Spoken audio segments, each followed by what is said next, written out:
Some places in Europe feel different the moment you step into them. Sometimes it's a narrow street that holds the warmth of the day. Sometimes it's a wide square where voices echo gently between stone walls. Sometimes it's the way light touches a facade, brushing surfaces that seem older than memory. These impressions feel simple, almost accidental. But they're not. They come from layers accumulated over time: geography, climate, materials, craftsmanship, and centuries of human habit. European places rarely emerge from a single plan. They form through repetition, adjustment, erosion, repair, and that slow shaping creates an atmosphere that modern environments often struggle to reproduce. Material gives a place its first identity: stone, plaster, wood, and lime.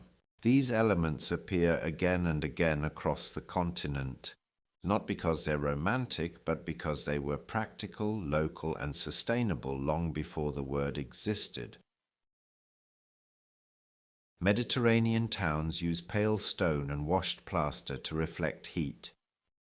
Northern and alpine regions lean into deeper tones that absorb light and soften cold. Coastal buildings fade and roughen under sun, wind, and salt, giving them their characteristic patina. These materials age in a way digital surfaces can't. A limestone step wears down at the center. A door handle darkens where hands have touched it for decades. A wooden shutter bends slightly over time. These traces make places feel alive, not polished, not curated, but lived. Scale adds the next layer. Many European streets were shaped long before cars, which means they follow the dimensions of the human body. Widths that feel intuitive, heights that frame the sky without overwhelming it. Paths that bend gently, revealing only fragments of what lies ahead. Human-scaled environments evoke a specific emotional response, a mix of calm and mild curiosity. People feel safe, oriented, held by the architecture around them. Corners invite people forward instead of pushing them through. Streets encourage slow movement, not urgency. This is one reason why European town centers are often described as cozy or intimate, even when they're full of people. Their proportions speak directly to how we naturally navigate space. Light shapes everything that materials and scale create. Southern light is sharp. It cuts through alleys and turns facades into sculptural plains. Northern light is diffused. It softens color, dampens shadow, and brings stillness to large spaces. Along the Atlantic, clouds filter sunlight into a silvery glow. Along the Mediterranean, the golden hour can feel almost architectural. Light is not decoration, it's an active ingredient. It determines how colors appear, how surfaces behave, how people read distance and depth. It's why the same material can feel entirely different in Barcelona, Bruges, or Bergen. Some places are memorable not because of their geometry, but because of how the day moves across them. Then comes the social layer, the rhythm of life in public. Markets that appear once a week but hold a town together. Cafes where chairs spill naturally onto the pavement. Benches placed in just the right spot, under a tree, facing a quiet street. Fountains, not as ornaments, but as gathering points where people pause without needing a reason. These elements shape behavior in ways we rarely notice. They slow us down. They encourage watching, listening, lingering. They make public space feel shared, not just passed through. Even tourist-heavy places can feel human when these elements are present. It's not the number of visitors that defines atmosphere. It's the structure that hosts them.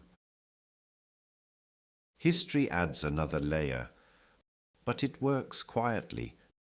Not every town has dramatic ruins or monumental buildings, but most places carry memory in their layout. A street that once led to a harbour, a square that once held markets, a path that still follows the curve of an old defensive wall.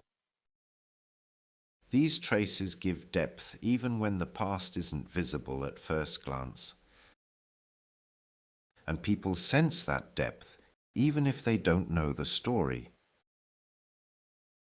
It creates a quiet feeling of continuity, the sense that a place existed long before us and will continue long after. So why does all of this matter? Because the design of a place shapes the mind more than we realize. A well-proportioned street can reduce stress. A warm material creates comfort. A shaded path invites lingering. A tightly curved alley can feel protective. A wide square can feel freeing. These reactions aren't poetic, they're psychological. We respond to proportion, light, sound, and texture instinctively. Places that integrate these elements feel balanced. Places that ignore them often feel flat or disorienting.